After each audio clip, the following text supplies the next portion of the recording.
We're going to talk about what is, quite possibly, the single biggest gap in all of artificial intelligence.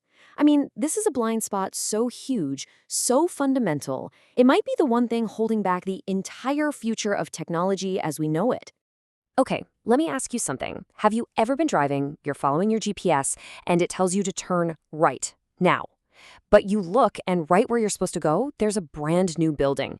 I mean, one that definitely wasn't there last week. And for just a split second, you have this crazy thought, is that building even real? You actually, for a moment, trust the digital map more than your own two eyes.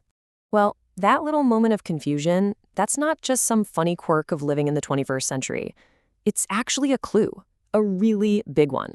It points directly to this massive hidden gap in how AI sees our world. It's a total disconnect between the digital world and, actual physical reality. All right, so let's get into it. This is what we're calling AI's reality blind spot. It's really a story of two different worlds, the world of bits and the world of atoms. I mean, just think about it for a second. The AI we have today, it's an absolute genius in the abstract world. It lives entirely in the world of digital bits. It can whip up poetry, it can ace medical exams, it can even code itself. But when it comes to the physical world, the world of atoms, it has basically zero intuitive understanding. It can't feel how far away something is or how much space it takes up. You could ask it to navigate a room it's never seen before, and it would be totally lost. It could describe a tree with beautiful, perfect prose, but it has no clue what a tree actually is. The best analogy I've heard is this. Today's AI is like a brilliant brain, floating in a jar. It has this immense power to reason and think, but it's completely disembodied. It has no senses, no eyes, no hands, no way of understanding where it is in the world. It's just pure intellect, completely cut off from physical reality. So why should you care? Why does this matter so much? Well, because this blind spot, it's the single biggest thing holding back the next huge wave of technology. I mean, think about it. How can you have truly autonomous cars, or delivery drones that can actually navigate a chaotic city, or AR glasses that can seamlessly blend digital and physical, if the AI behind it all is basically blind to the real world? Okay, so how on earth do you solve a problem that big, that fundamental? The answer, it turns out, is just as ambitious as the problem itself. The big idea? You map the entire world. What we're talking about is called a digital twin of Earth. And I want you to really picture this. Imagine a perfect one-to-one 3D copy of our entire planet. And this is not just some fancy Google Earth map. No, this is a living, breathing, super high-fidelity model that is always being updated, and it's designed from the ground up to be understood by machines. And here's the thing, this isn't science fiction. This is happening right now. A company called Vantor has already done it. They have built a 3D model that covers over 100 million square kilometers of our planet. Just try to wrap your head around that scale for a second. It is absolutely staggering. But it's not just about how big it is, it's about the incredible detail. Get this, the model has a resolution of just 50 centimeters. That is so precise, you can see individual windows on a skyscraper from space. So this is way more than a map. It's what they call a ground truth world model. It's basically a definitive digital copy of reality. Okay, so you might be wondering, how does a giant 3D model actually teach an AI to see?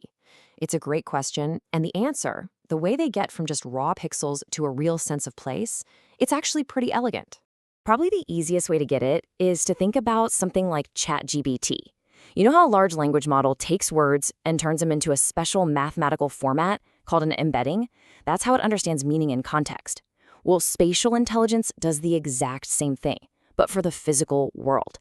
It takes the raw pixels from an image of the Earth and turns them into spatial embeddings, basically creating a universal language of place that an AI can finally understand. Yeah, it's like a Rosetta Stone for reality itself. It's a universal language that translates the super messy, chaotic visual world into a nice, structured format. So now, an AI can look at a bunch of pixels, and it doesn't just see a shape. It understands, oh, that's a building, and it's next to a road, and that road goes under a bridge. It finally has context.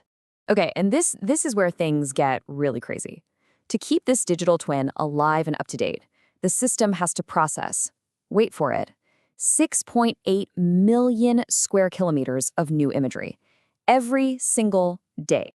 To put that number into perspective for you, that is like remapping the entire country of India. And then doing it again. Twice, every 24 hours. So you see, this isn't some static snapshot of the planet. It's a living, breathing model that changes right alongside our own world. So, okay, we've given AI a sense of place. Now what? What can it actually do with this new superpower? This is where we leave the theory behind and get into some incredible real-world applications. All right, let's break down the impact. First up, GPS-free navigation. This means a drone or a robot can figure out its exact location just by looking around and matching what its camera sees to the 3D model. This is a total game changer for situations where GPS gets jammed or just isn't available. Then there's digital forensics.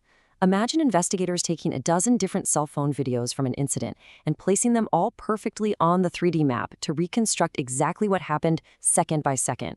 Next, augmented reality that finally actually works. We're talking AR glasses that perfectly understand the shape of your room and can lock digital objects onto physical things without any jitter. And finally, and this is huge, disaster response. This tech allows them to provide near real-time imagery to first responders, helping them see the damage and get aid to where it's needed way faster than ever before. And all of this, really, it brings us to the core idea here. We're talking about the next major form of intelligence. See, we're not just making AI a little bit better anymore. We are finally connecting the brain to the body. You know, for the past decade, all the focus has been on language intelligence. That's the world of knowledge. It's how an AI thinks. But spatial intelligence, that's the missing half of the equation. It's the world of action. It's how an AI will finally be able to act in the real world. Think of it like this. A language model can write you a perfect, detailed description of how to build a house. But a spatially intelligent AI, it can actually guide the robots as they build it. We spent years building the brain. Now, we're finally giving it senses and a body. So what does this future actually look like? Well, imagine being able to train an AI pilot in a perfect one-to-one simulation of reality. Imagine being able to simulate the environmental impact of a new skyscraper before a single shovel hits the ground. This is a world where we get instant, precise damage assessments after a hurricane, or we can track global supply chains or even deforestation all in real time. The possibilities, they are absolutely transformative. There's this amazing quote from Vantor's chief product officer that just perfectly captures how much this changes things. He said, to imagine a world where you never just look at a video again. Instead, you're always looking at the map. And the video is just one layer of information, a window into a specific time and place on that map. It totally reframes how we think about video. And really, that's the whole journey right there. For so many years, all the effort went into building the AI's mind, its pure intellect. But now we're finally giving it eyes. We're giving that brilliant brain a sense of sight, and with that, a true sense of place in our world. Language gave AI intelligence. It's what gave it the power to reason, to think. But it's spatial understanding that will finally ground that intelligence in our world. It's what will take that brain out of the jar and give it a real, tangible grasp of reality.